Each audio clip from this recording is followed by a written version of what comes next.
पादमौलिपर्यन्तां गुरूणाम् आकृतिं स्मरेतेन विघ्नः प्रणश्यन्ति सिद्ध्यन्ति च मनोरथः लक्ष्मीं तनोतु नितरामितरानपेक्षं मङ्गलद्वयं निगमशाखिशिखा प्रवालम् हैरम्बम् अम्बुरुहडम्बरचौर्यनिघ्नं विघ्नाद्रिभेक्षतधारधुरन्धरः सर्वेषां स्वागतम्.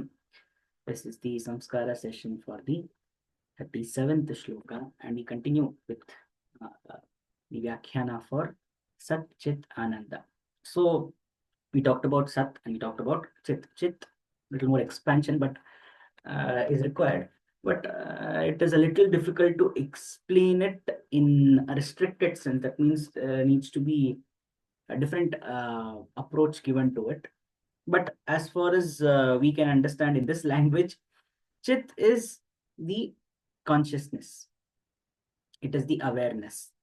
So the reason why we attribute Chit to Brahman as a nature of Brahman is that when the Sat is there, for the creation to occur, there needs to be awareness of that quality of creation, ability, potency, that is present over there. And obviously, when we consider the Brahman as omniscient, who is all-knowing, then obviously this creation is not accidental, it is very much intentional.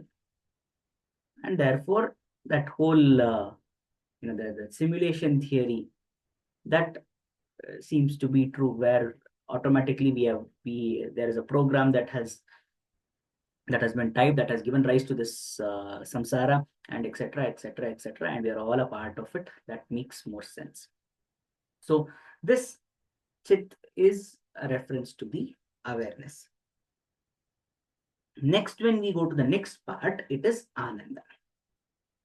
Ananda is bliss. Ananda, what we need to understand, is Advaya in nature. That means there is no opposite towards Ananda. We have Sukha, we have Dukha. We have Ishta, Anishta. So Ananda, however, is one such state which doesn't have a duality. So it is in itself a state which cannot be separate from anything.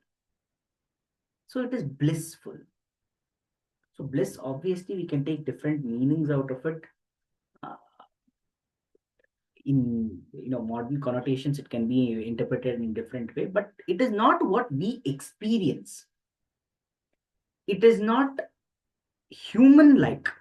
It is not ecstasy. Some good news has come, therefore I'm feeling something. That is not it.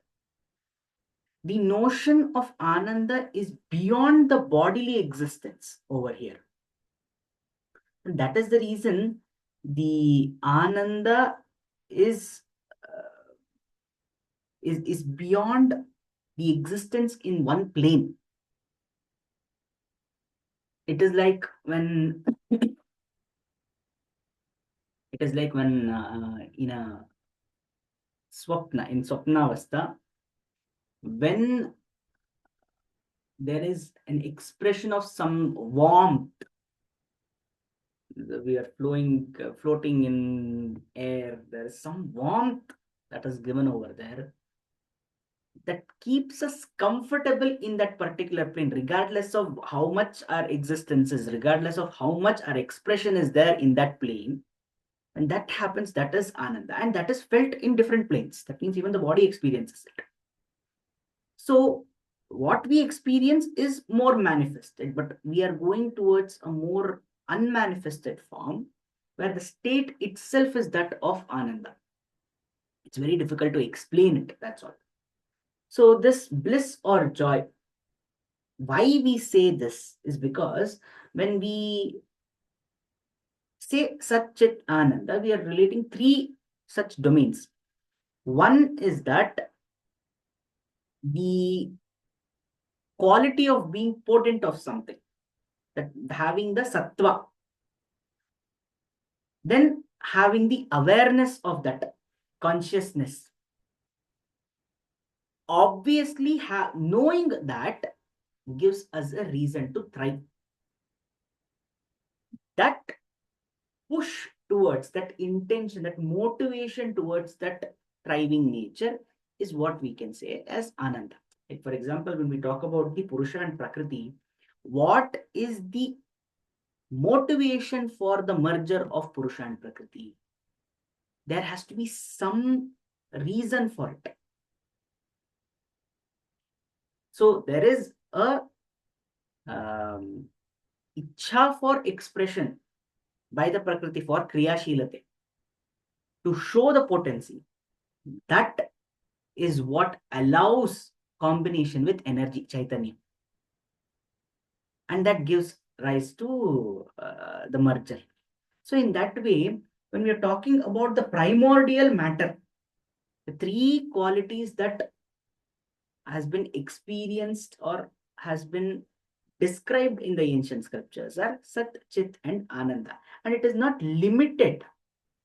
The concept of Satchit Ananda, like I had mentioned it before, while we speak about it in differential terms, that is when we are talking about a Sat separately, Chit separately, and then Ananda separately, it means these kind of things.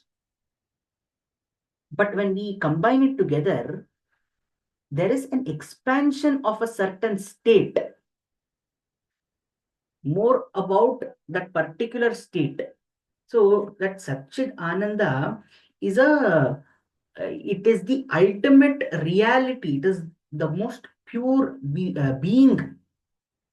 That is the state where we do not, when we reach, we cannot go anywhere else, or rather we don't want to go anywhere else.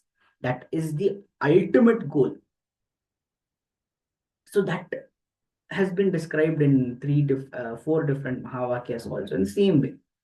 So this Sat, which is the ultimate reality, and it is the pure being, the purest form of like primordial matter, the purest form, raw and existent consciousness is there.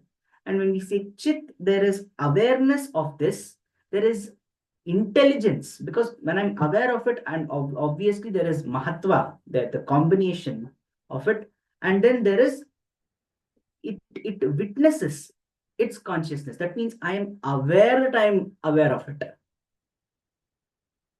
And then there is Ananda. Then there is bliss. There is a steadiness. There is a realization of that state of being potent. And there is fulfillment, the ecstasy of manifestation, that we can do it there.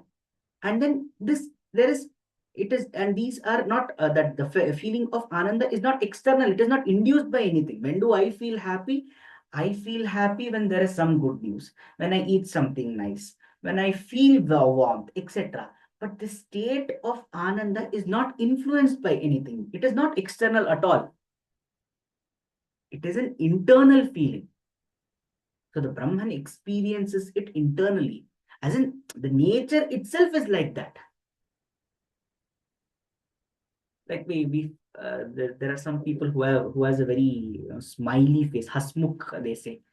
So the nature of Brahman itself is that it is happy, it is joyful, blissful in nature. But when they come together, they expand these three particular attributes to a state. That state is that of liberation. That state is moksha. That is not being dependent on anyone. And there is union. There is union. There is a fuse. Everything starts to come close together and fuse themselves. And there is that expansion. That is the nature now. That is the reason Brahman comes into, the reason why it is termed as Brahman. Expansion is there. The nature. So them coming together has a much more expanded meaning. That is the reason we call it as Brahman. So these concepts Satchit Ananda in separately and in together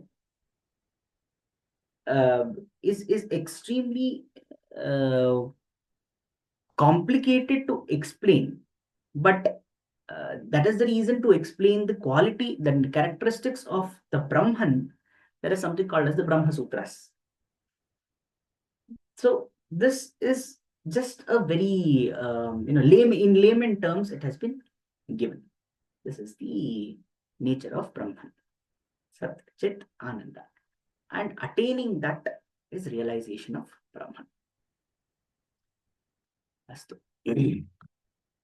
स्वस्ति प्रजाभ्यः प्रतिपालयन्तां न्यायेन मार्गेण महिषा गोब्राह्मणेभ्यो शुभमस्तु नित्यं लोकाः समस्ताः सुखिनो भवन्तु कायेन वाचा मनसेन्द्रियैर्वा बुद्ध्यात्मना वा प्रकृते स्वभावात् करोमि यद्यत् सकलं परस्मै नारायणायेति समर्पयामि।